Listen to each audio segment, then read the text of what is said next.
একজন বক্তার আলোচনায় শুনলাম, উনি বলেছেন এই দরবারের কোনো মুরিদের যদি রুহ কবজ করতে হয় তাহলে অবশ্যই বাবার কাছ থেকে অনুমতি নিয়ে তার রুহটা কবজ করতে হবে। তারপরে উনি হোয়াটসঅ্যাপে লিঙ্ক পাঠাইলেন।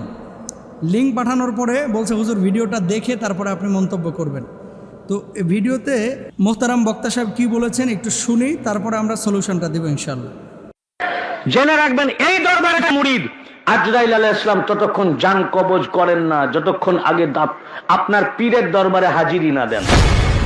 ইন্তেকালের পূর্বে আগে 4 নম্বর দরবার পাক 1.5 তলায় আজরাইল আলাইহিস সালাম হাজিরি হন, দফতর নিয়ে হাজির হন। ইয়া হুজুর পাক, বড় হুজুর পাক, আপনার অমুক মুরিদ অমুক দেশের অমুক গ্রামের এই নাম, তার এখন ইন্তেকালের সময় হয়ে গেছে, উনি আপনার মুরিদ আছেন, আপনি ইজাজত দেন। ওরা বলতেছে সুবহানাল্লাহ, সামনে শ্রোতারা, আপনারা কি বলবেন?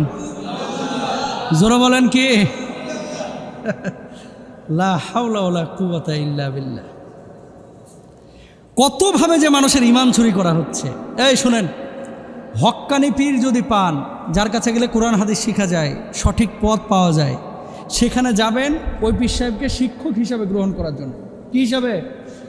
হক্কানি পীরের কাছে যাব দিন শেখার জন্য, ইসলাম শেখার জন্য, খালি হুক্কুর হাক্কুর করার জন্য না।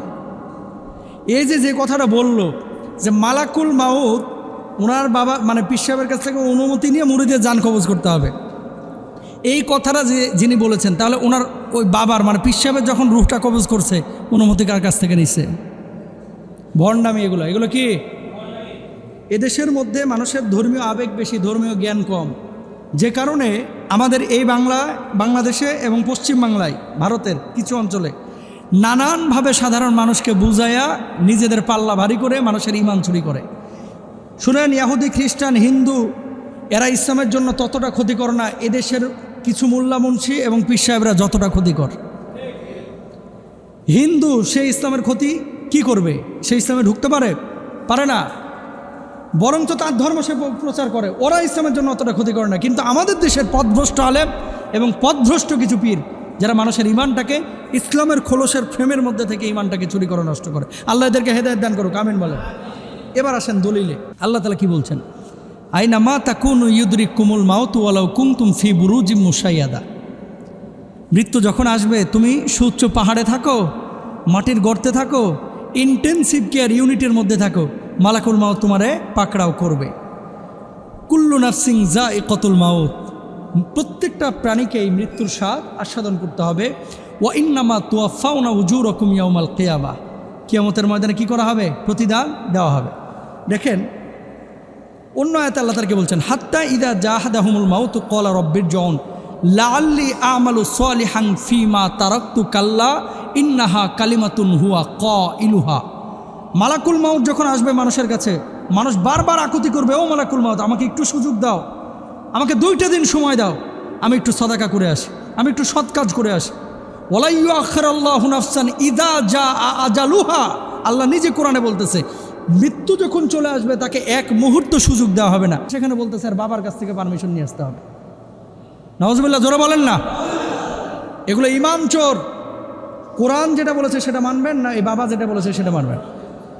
কোরআন যেটা বলেছে সেটা মানতে হবে। এবার আসেন, কিছু মানুষ বলে যে পীর সাহেবের যদি মুরিদ হন তাহলে বাবাই আপনারা টান দিয়ে কিয়ামতের ময়দানে নিয়ে যাবে।